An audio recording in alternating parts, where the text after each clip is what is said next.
August 7th, 1944. Mortain, Normandy, 04:30 hours. The fog has not yet lifted from the orchards of the Valley when Major Wilhelm Fechtinger, operations officer of the 2nd SS Panzer Division Das Reich, raises his Zeiss field glasses toward the dark mass of high ground designated on his maps as Hill 314. The air smells of wet hay and diesel. Somewhere to his left, the muffled clatter of a panther's tracks moves through the hedgerows. He lowers the binoculars and writes in the small leather journal he has carried since Kharkov. The Americans on the hill cannot see us. They cannot hear us. By tomorrow evening they will not exist. The road to Avranches lies open. The Freer's plan is sound. He closes the journal. He lights a cigarette. He is 41 years old, a decorated veteran of the Eastern Front, a believer in the steel and the doctrine that has carried him from the Bug River to the Caucasus and back to the orchards of France. He has 873 armoured vehicles assembling along a 20-kilometre front. He has 4 panzer divisions.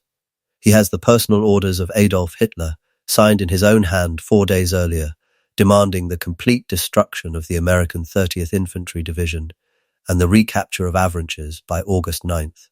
What Major Wilhelm Fechtinger does not yet know is that 700 American soldiers, most of them riflemen of the 2nd Battalion, 120th Infantry Regiment, have already dug themselves into the rocks at the summit of Hill 314.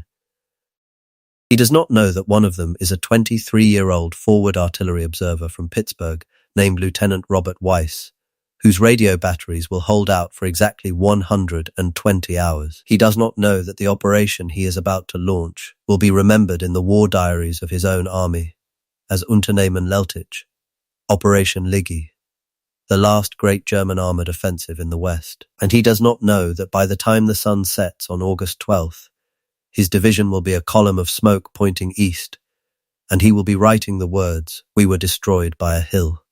By a hill, and by men we could not see, who would not leave it.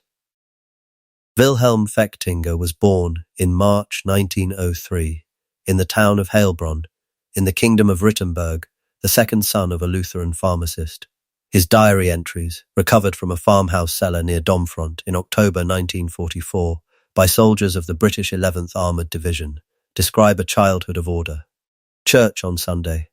Latin grammar before breakfast. A father who believed Germany had been humiliated at Versailles, and a mother who believed God would correct the injustice in time. He joined the Reichswehr in 1924 as a cavalry officer cadet. By 1939 he was a Hauptmann in the 2nd Panzer Division, riding across Poland in a Panzer III. By 1941 he was in the suburbs of Moscow, freezing inside a tank turret at -30 degrees. By 1943 he had been transferred, under circumstances his diary describes only as regrettable necessity, into the Waffen-SS, specifically the 2nd SS Panzer Division Das Reich, which was then refitting near Toulouse after near annihilation at Kursk. He was not a fanatic. His letters home to his wife Margarete, recovered alongside the diary, are careful to avoid political language. He writes of horses, of the price of butter in occupied France, of his hope that their son Klaus, then 9 years old, will study medicine rather than soldiering. But he was a believer. He believed in the operational genius of the German General Staff. He believed in the technical superiority of the Tiger and the Panther. He believed that the Americans, whom he had never fought, were a soft people of automobile salesmen and Hollywood films, incapable of sustained close combat. In a letter dated July 19th, 1944, less than 3 weeks before Mortain, he wrote to Margarete from Saint-El, "These Americans fight from the air. They send their bombers and their artillery, and they hide behind machines. When we close with them, man to man, they break. They have never known what we knew at Stalingrad. They do not understand what soldiers are." He would understand, by August 12th, what soldiers were. He would understand it in a way that would silence him for the rest of his life. The plan he had helped to draft was, on paper, the most ambitious German counter-offensive since Kursk.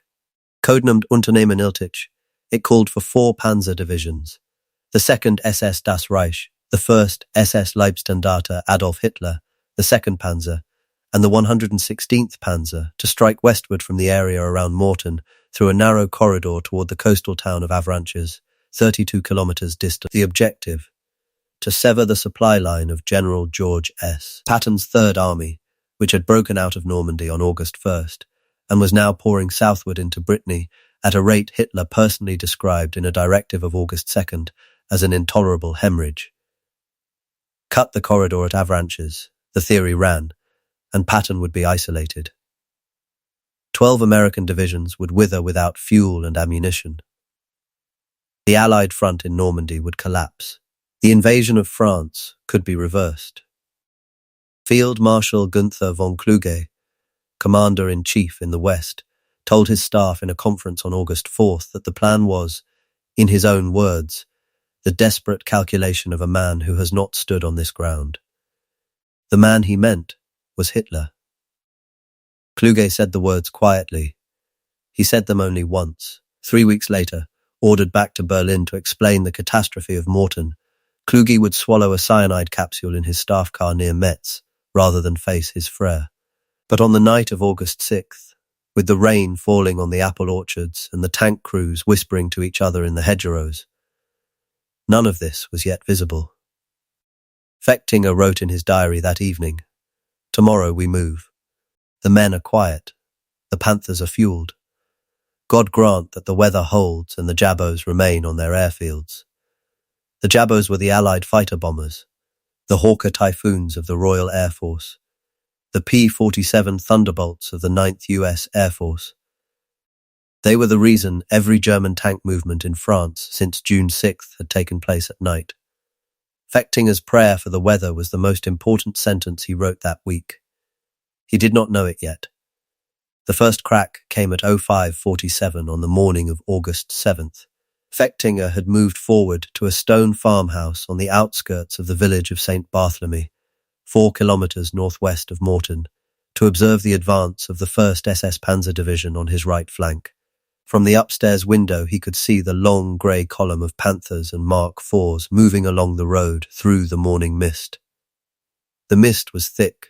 The mist was, in his words, a blessing from a God who had not blessed us in many months. At 05:47, the first artillery shell landed in the middle of the column. It was not, in itself, unusual. American 105 mm howitzers had been firing harassing fire at suspected German positions all week. But this shell was different. It landed within 10 meters of the lead Panther. The second shell, 8 seconds later, landed within 5 meters. The third shell struck the engine deck of the lead tank directly, and the Panther exploded in a column of orange flame that lit the underside of the mist. Fechtinger wrote in his diary that afternoon, "The fire was corrected within 3 rounds. 3 rounds. From what observation post? We have searched the ridges. We have searched the church towers.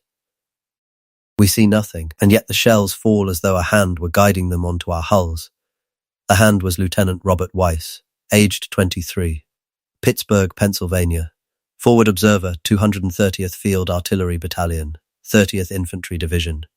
He was lying on his stomach on a flat outcrop of granite at the summit of Hill 340, looking down through binoculars at the German column 4 kilometers to his north, calling adjustments into a SCRA 610 radio, whose batteries were already beginning to weaken. Weiss was not alone. With him on the hill were Lieutenant Charles Bartz of the same battalion, and behind them, in foxholes scratched into rock so hard the men had broken 3 entrenching tools trying to dig in, were approximately 690 men of E, F, G and K companies of the 2nd Battalion, 120th Infantry Regiment, under the overall command of Lieutenant Colonel Hammond Burks. Most of them had reached the summit only the previous afternoon, August 6th, having relieved a unit of the 1st Infantry Division. They had not yet learned the ground. They had not yet stockpiled water. They had with them, by the after-action report of the 120th Infantry filed in September 1944, exactly 2 days of rations and 1 day of small arms ammunition. What they had instead was a view. Hill 314, the number referred to its height in meters above sea level, was the highest point in the entire Mortain sector. From its bare granite summit a man with binoculars could see, on a clear morning, the towers of Mortain itself to the southwest, the road junction of St. Bartholomew to the northwest, the village of Romagny to the south, and on the clearest days the haze of the Atlantic beyond Avranches, 20 kilometers to the west. Every road the 4 German Panzer Divisions needed to use to reach Avranches was visible from that summit. Every assembly area, every fuel dump, every column of armor moving in daylight. The Germans had, in the planning of Lüttich, simply forgotten about the hill. It is one of the strangest oversights in the operational history of the war. The Wehrmacht intelligence map for Unternehmen Lüttich, captured by American forces near Falaise on August 19th, and now held in the United States National Archives, shows the 4 Panzer Divisions' axes of advance drawn in thick red arrows passing on either side of Hill 314. The hill itself is marked only with its elevation number. No symbol indicates it as an objective. No unit is assigned to capture it. The German planners, racing to launch the offensive within 48 hours of Hitler's order, had assumed that the hill would be flanked, isolated, and reduced at leisure once Avranches had fallen. This assumption rested on a further assumption that whatever American troops occupied the hill would, when they saw 4 Panzer Divisions moving past them in the dark, do what soldiers in such a position usually did. They would withdraw. Or they would surrender. Or they would, at the very least, stop calling artillery fire. They did none of these things. By 0900 on August 7th, the first morning of the offensive, the lead elements of all 4 German Panzer Divisions had been struck repeatedly by accurate American artillery fire directed from a position they could not locate. The 2nd Panzer Division had lost 6 tanks on the road east of Le Mesnil-Adel. The 1st SS Panzer Division had lost 4. The 116th Panzer Division, the northernmost of the 4, had been so disrupted by the fire that its commander, General Gerhard von Schwerin, had stopped his advance entirely and was sitting in a sunken lane 4 kilometers east of his start line, demanding by radio to know where the American observation post was located. He would not move forward again for 36 hours. After the war, he would be quietly relieved of command for what his superiors called insufficient aggression at Mortain. He would not contest the charge. Fechtinger wrote in his diary at 11:00 that morning, "The hill. The Americans are on the hill. I see now what we should have seen yesterday." By the evening of August 7th, the pattern had emerged with the clarity of mathematics. The 4 German Panzer Divisions had advanced, in total, between 5 and 7 kilometers, along a front of 20 kilometers. They had captured the village of Mortain itself. They had pushed the 1st Battalion of the 120th Infantry Regiment out of the lower town, in confused close quarters fighting through stone houses and cobbled streets. The American Lieutenant Colonel Burks had been forced to consolidate his remaining forces on the hill. But the hill had not fallen, and as long as the hill had not fallen, the radio of Lieutenant Robert Weiss continued to transmit corrections to the 230th Field Artillery Battalion, and behind the 230th to the divisional artillery of the 30th Infantry Division, and behind them, by the second day, to the artillery of the 4th, 9th and 35th Infantry Divisions, all of which had been turned westward by Major General Leland Hobbs to bring their guns within range of the Mortain salient. By the morning of August 8th, by the official artillery firing logs of 1st U.S. Army recovered at the U.S. Army Center of Military History, the fire being directed from Hill 314 was the integrated fire of more than 700 artillery pieces. 700 pieces. Firing on coordinates called by one 23-year-old lieutenant with a weakening radio. Fechtinger's diary entry for the night of August 7th, 8th, is the longest of the entire collection. He wrote it by the light of a kerosene lamp in the cellar of the farmhouse at St. Bartholomew, which had by then been struck twice by American shells. The handwriting in the surviving pages becomes noticeably less steady from this entry onward. I have spoken tonight with Sturmbannführer Tixon of the Reconnaissance Battalion. He has tried 4 times today to send assault companies up the slopes of the hill. 4 times the companies have been driven back by artillery fire so dense that he says, and Tixon is not a man who exaggerates, that the rocks themselves were moving. Of the company that attacked from the south side at 14 Nortrul, of 112 men, 19 returned. Of the company that attacked from the east at 17:30, of 98 men, 22 returned. The wounded cannot be evacuated. The slopes are bare. There is no cover. The Americans on the summit have not been seen by any of our soldiers who survived to report. They are firing from positions among the rocks that cannot be located even from the air. We have requested Stuka support. We are told the Luftwaffe in the west no longer exists in any meaningful sense. The mist has lifted. The sky is full of Jabos. Every road column moves only at night, and even at night the artillery falls. He paused. He wrote a single sentence on a fresh line. How can this be? He did not answer his own question. He blew out the lamp. He slept, by his account, for 40 minutes before the next artillery barrage began. It is necessary to pause here, in the early hours of August 8th, and describe what was actually happening on Hill 314 itself. The American official history, Breakout and Pursuit, by Martin Blumenson, published by the U.S. Army Center of Military History in 1961, devotes 38 pages to the action and remains the foundational account. Lieutenant Robert Weiss himself, who survived the war, published in 1998 a memoir titled Fire Mission, describing his experience in exact and unsentimental detail. The 700 Americans on the summit of Hill 314 were not a fortified force. They had no barbed wire.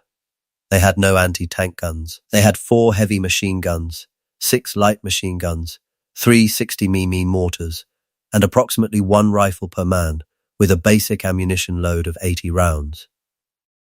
They had 2 functioning radios, Lieutenant Weiss's Screw 610, and a battalion command set operated by Colonel Burks's headquarters detachment.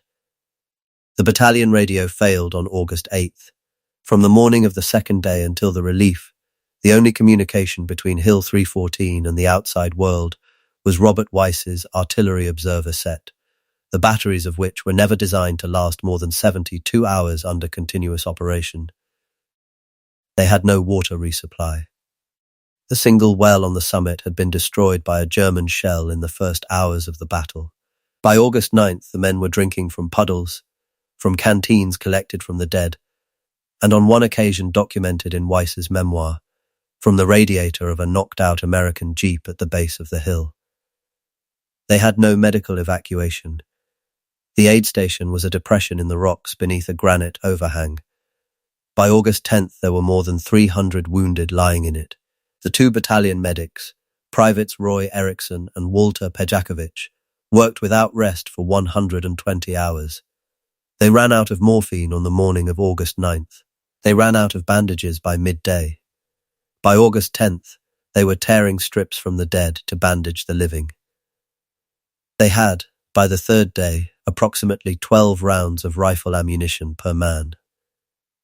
What they had, in unlimited quantity, was the radio of Lieutenant Robert Weiss, the decisive technical fact of the Battle of Mortain, the fact that the German planners had not understood, the fact that Major Fechtinger would not understand until his interrogation in 1945, was this: the 30th U.S. Infantry Division's artillery was not a separate arm supporting the infantry.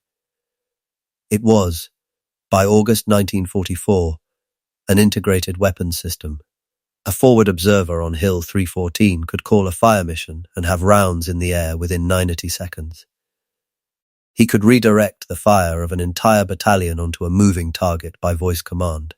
He could, when the situation required, summon the fire of every available gun within range, what the artillery doctrine of the period called time on target, or TOT, in which every battery in the network fired, so that all rounds arrived at the target simultaneously, regardless of range. On the afternoon of August 9th, when a column of approximately 40 Panthers and supporting infantry of the 2nd SS Panzer Division attempted to assemble in the orchards south of St. Barthélemy for a coordinated assault on the hill. Lieutenant Weiss called a time-on-target mission. 12 battalions answered, 144 guns. Approximately 800 shells arrived in the assembly area within a window of 4 seconds. Fechtinger was 300 meters from the target area. He survived. He wrote that night, "The orchard is no longer an orchard. I cannot describe what it is. The trees are gone. The tanks that were in the trees are gone. The men who were in the tanks are gone. I have seen artillery fire on the Eastern Front for 3 years. I have not seen this. I do not believe such fire is possible from the resources of any army I have ever read about. We have miscalculated something fundamental about these Americans. The miscalculation, when it broke through into Fechtinger's understanding, broke through completely. It happened on the morning of August 10th, the 4th day of the battle. He had not slept more than 2 hours in any 24-hour period since the offensive began. The farmhouse at St. Barthélemy had been abandoned. His division's command post had been pulled back to a sunken lane between Bellefontaine and Le Mesnil-TV. The 2nd SS Panzer Division had lost, by his own accounting in his diary, approximately 108 armoured vehicles in 3 days. The 1st SS Panzer Division had lost approximately 85. The 2nd Panzer Division had lost approximately 60. The 116th Panzer Division, still refusing to advance, had lost only 20 and was about to lose its commander. Combined German armoured losses by the morning of August 10th, approximately 273 tanks and assault guns. The German plan had called for the offensive to reach Avranches within 48 hours. They had advanced, at the deepest point, 11 kilometers. They had captured one village, Mortain, and could not even hold its high ground. At 07:00 on August 10th, Fechtinger was standing beside a Schwimm wagon at a crossroads 2 kilometers east of Bellefontaine, examining a map with Sturmbannführer Tixon, the same Tixon who had attacked Hill 314 4 times on the first day. Tixon was due to take over divisional command later that day, replacing the wounded Standartenführer, Christian Tixon's predecessor. The two men were discussing how to extract what remained of the division from the salient before the Americans, who were now visibly closing from north and south, sealed the pocket. The Jabos came out of the sun. There were 4 of them. P-47 Thunderbolts of the 405th Fighter Group, by the US 9th Air Force operational record. They came in at 400 miles per hour, 50 meters above the hedgerows, and they were not visible until the first rockets were already in the air. The Schwimmwagen disintegrated. The crossroads disintegrated. Sturmbannführer Tixon, standing 6 feet from Fechtinger, was killed instantly by a fragment that struck him beneath the left ear and exited at the crown of his skull. Fechtinger was thrown into a ditch. He lay there for approximately 20 minutes, conscious but unable to move. He could hear, in the distance, the sustained rumble of American artillery still falling somewhere in the orchards north of the road. He could hear, somewhere very near, a man calling for his mother, in a voice that was not yet a child's voice, and not yet a man's. He realized after some time that the voice belonged to one of his own dispatch riders, a boy of 17 named Eric, whom Fechtinger had personally requested be transferred to his staff because the boy was from Heilbronn and Fechtinger's wife knew the boy's mother from church. The boy died before the medics reached him. Fechtinger's diary entry that night, written in pencil because his pen had been lost in the ditch, consists of 7 sentences. Tixon is dead. Eric is dead. The division is dead. We have killed it ourselves by driving it into a place from which it cannot return. The Führer's order was an order to commit suicide. We obeyed. I obeyed. There is something on the hill that is not a hill, it is a hand. It points at us. It does not let us go. This is the last entry written in the firm, slightly slanted hand of the operations officer who had stood at the farmhouse window on August 7th and predicted the destruction of the Americans by sundown. The entries that follow, covering August 11th and 12th, are in a smaller, more cramped script, with words crossed out and rewritten. The handwriting is the handwriting of a different man. On the summit of Hill 314, on the same morning of August 10th, Lieutenant Robert Weiss was attempting to keep his radio alive. The batteries were failing. He had been transmitting almost continuously for 78 hours. The standard issue battery for the SCRA 610 had an operational life under continuous use of approximately 50 hours. Weiss had extended it by switching the radio off between fire missions, by warming the battery against his body during cold pre-dawn hours, and on the morning of August 10th by an improvisation he would describe in his 1998 memoir with characteristic matter-of-factness. He cannibalized the batteries of the dead. The men killed on the hill in the first 3 days had carried, between them, perhaps a dozen smaller batteries used for signal lamps, walkie-talkies, and flashlights. None of them was the correct voltage for the SCRA 610. Weiss and his radio operator, Corporal Charles Dahl, wired them in series and in parallel through configurations they worked out by trial and error, using the steel of a bayonet as a switch. The radio kept transmitting. The fire missions kept landing. On the morning of August 10th, in a moment Weiss recorded in his after-action report, and which became famous within the American artillery community after the war, he called a fire mission on a position that he could see was occupied by a wounded American officer, the executive officer of E Company, who had been cut off from the perimeter during a German attack the night before, and had been lying in the open for 9 hours, observing German movements through one functioning eye. The officer had used his last strength to wave a yellow signal panel from his foxhole to indicate his position. He had then signalled, with the same panel, that German tanks were assembling within 50 meters of him. Weiss confirmed the request. He called the fire. The American officer was killed in the barrage. So were 11 German tanks. There is no comment in Weiss's memoir on what he felt at that moment. The entry reads, in its entirety, we fired. The mission was successful. We continued. By the evening of August 11th, the German position had collapsed.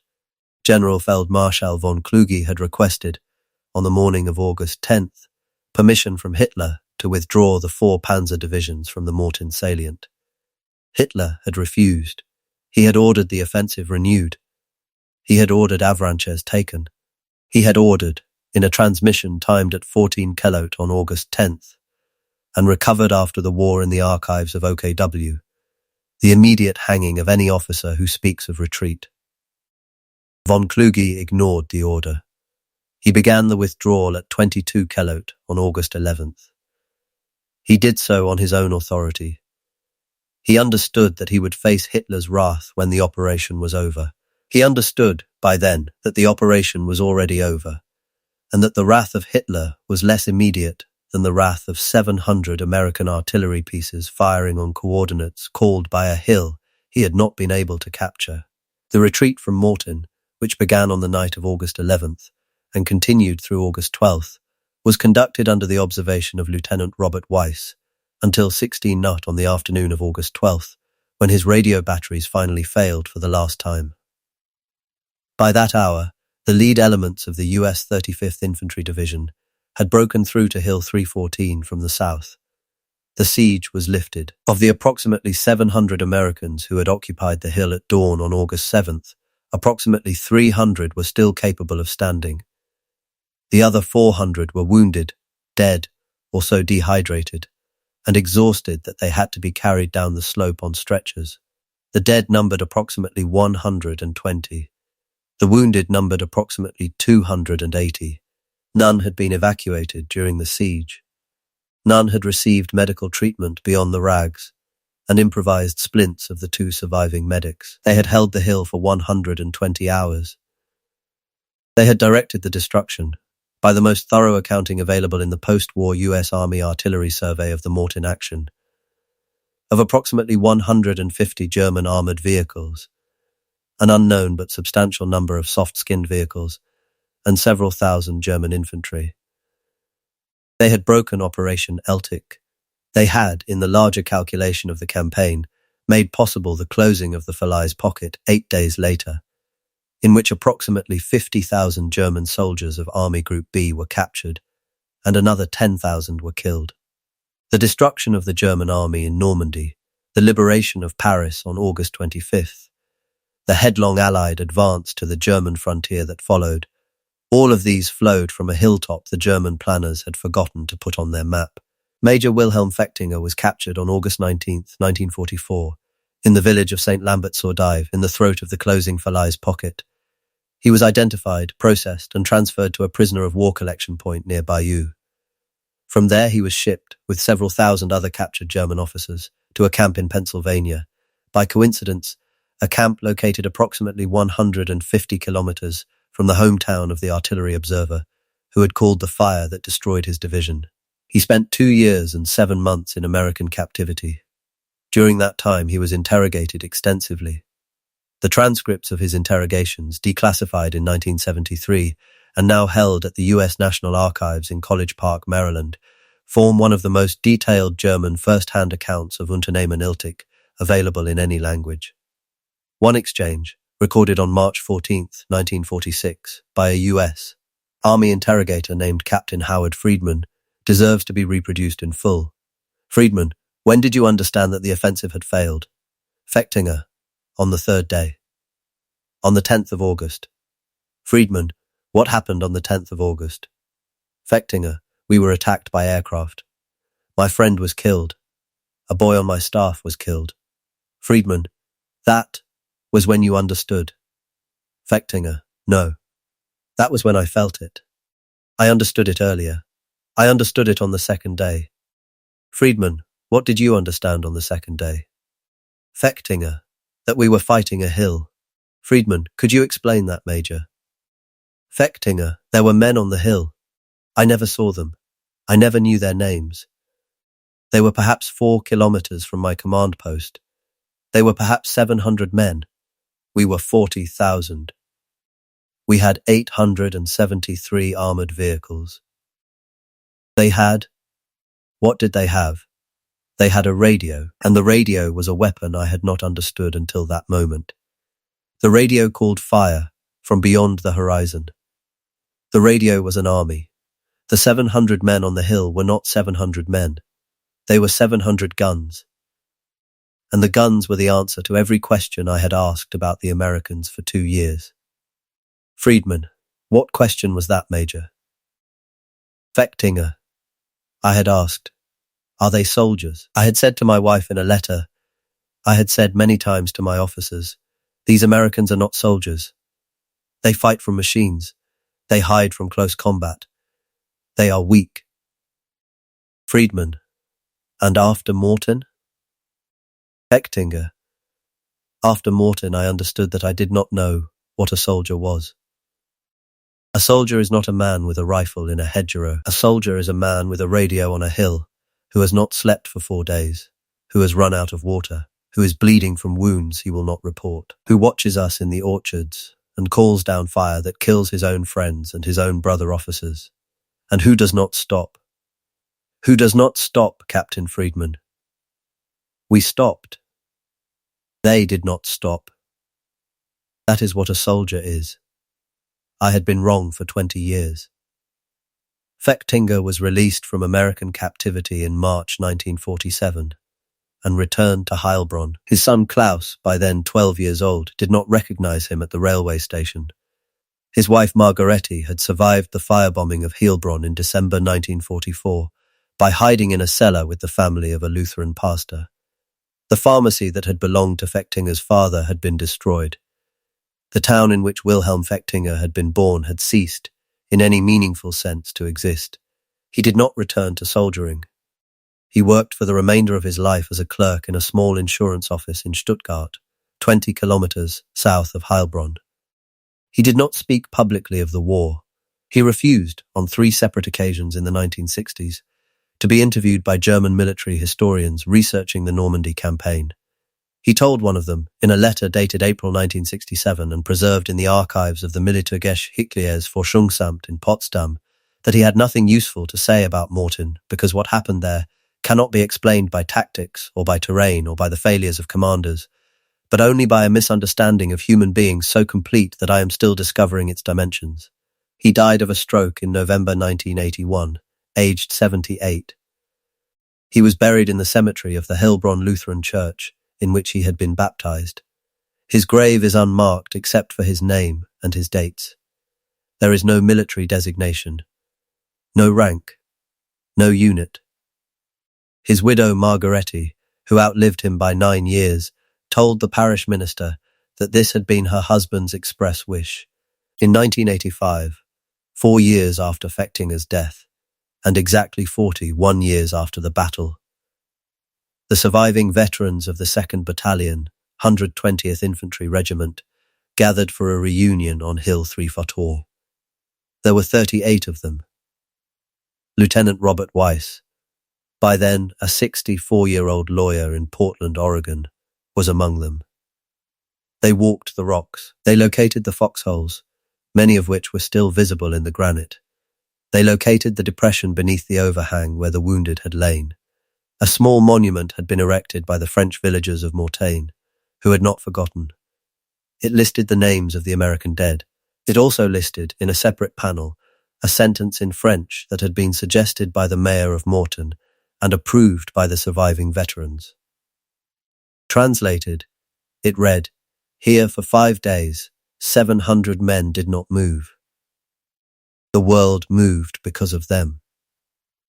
Weiss read the inscription.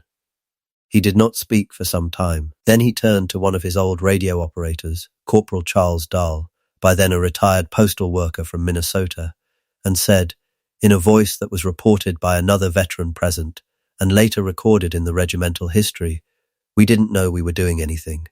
We were just answering the radio." Dahl looked at him.